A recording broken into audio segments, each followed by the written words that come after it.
नमस्कार दोस्तों। अच्छी से तैयारी चल रही होगी और आने वाले एग्ज़ाम के लिए आप रेडी होंगे लड़ने के लिए। और इसी के बीच में आपके सामने कल एक टॉपिक लेके आया था जो था राज्यपाल, और उसके बाद आज एक और टॉपिक लेके आया हूँ आपके सामने जो है मुख्यमंत्री। तो जो मुख्यमंत्री से संबंधित जितने भी अनुच्छेद हैं वो आपके सामने मैंने रखने की कोशिश की है। उसमें से पहला अनुच्छेद है 163, जो राज्यपाल की सहायता एवं सलाह देने के लिए एक मंत्रिपरिषद होगी। तो जो राज्यपाल है उसकी सलाह एवं सहायता के लिए एक मंत्रिपरिषद होगी। उसके बाद दूसरा अनुच्छेद है 164, इसमें मंत्रियों से संबंधित प्रावधान है। इसी से दूसरे अनुच्छेद है अनुच्छेद 164(1), जो मंत्रियों की नियुक्ति।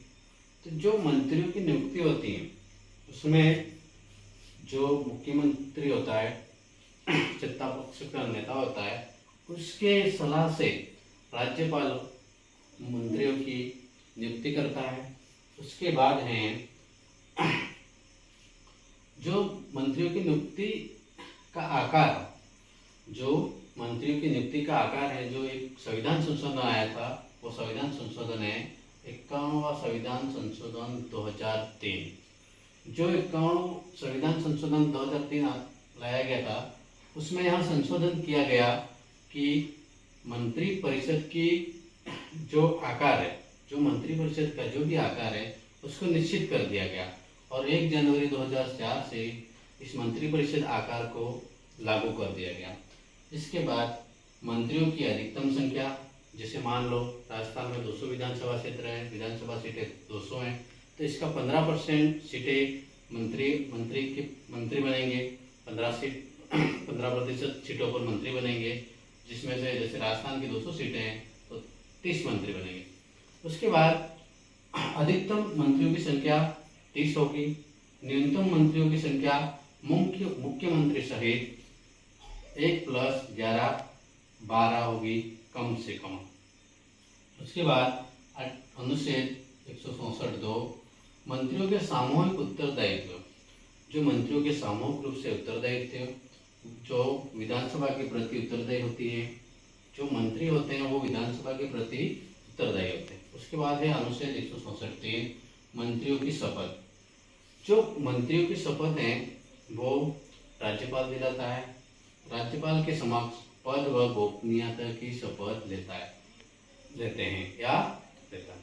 तो जो भी मंत्री होता है वो राज्यपाल के समक्ष पद व गोपनीयता की शपथ लेता है। उसके बाद अनुच्छेद 164(4), कोई मंत्री जो निरंतर 6 माह की किसी अवधि तक राज्य के विधानमंडल का सदस्य नहीं है, उस अवधि की समाप्ति पर मंत्री या मुख्यमंत्री नहीं रहेगा। अगर कोई मंत्री है वो 6 माह तक उस विधानमंडल का सदस्य नहीं है, तो अगर 6 माह हो जाते हैं या समाप्त हो जाता है तो उस अवधि पर वो मंत्री या मुख्यमंत्री नहीं रह सकता है। उसके बाद है आर्टिकल अनुच्छेद 164(5), मुख्यमंत्री के वेतन एवं भत्तों का निर्धारण राज्य विधानमंडल द्वारा किया जाता है। जो मुख्यमंत्री होता है और मंत्री होते हैं उसके वेतन व भत्तों का निर्धारण विधानमंडल द्वारा किया जाता है। उसके बाद अनुच्छेद 167, सीएम के संवैधानिक कर्तव्यों का उल्लेख मिलता है। जो मुख्यमंत्री के संवैधानिक जो कर्तव्य हैं उसका उल्लेख आर्टिकल अनुच्छेद 167 में मिलता है। इसी प्रकार मैंने आपके सामने मुख्यमंत्री से संबंधित जितने भी अनुच्छेद थे वो आपके सामने रखने की कोशिश की और शॉर्ट एंड स्वीट में आपको समझाने की कोशिश की, जो आपको याद करने में आसानी होगी। लंबा पढ़ने से तो जल्दी याद नहीं होता है, तो कुछ चीज़ें ऐसी होती है कि अपन को छोटे छोटे करके याद करने में आसानी हो जाती है।